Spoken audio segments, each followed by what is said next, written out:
प्रस्तावना. या नवोपक्रमाचा उद्देश मतिमंद विद्यार्थ्यांची शारीरिक तंदुरुस्ती, समन्वय, लवचिकता व आत्मविश्वास वाढवणे हा आहे. उपक्रमाचे मुख्य मुद्दे. 1. पूर्वस्थिती निरीक्षण.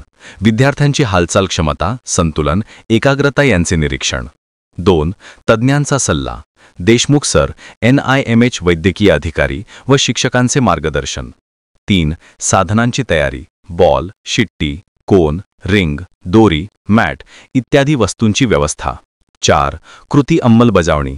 लहान व्यायाम, संतुलन खेळ, उडी मारणे, रिंग टाकणे, टीमवर्कचे खेळ. 5. उपक्रमोत्तर निरीक्षण. विद्यार्थ्यांमध्ये समन्वय, आत्मविश्वास आणि सामाजिक सहभाग वाढलेला दिसून आला. फलनिष्पत्ती. या उपक्रमामुळे विद्यार्थ्यांचे शारीरिक कौशल्य विकसित झाले, सामाजिक परस्पर संवाद वाढला आणि ते अधिक सक्रिय व हसतमुख झाले. समारोप. मतिमंद विद्यार्थ्यांचा सर्वांगीण विकास साधण्यासाठी असे उपक्रम अत्यंत प्रभावी ठरतात.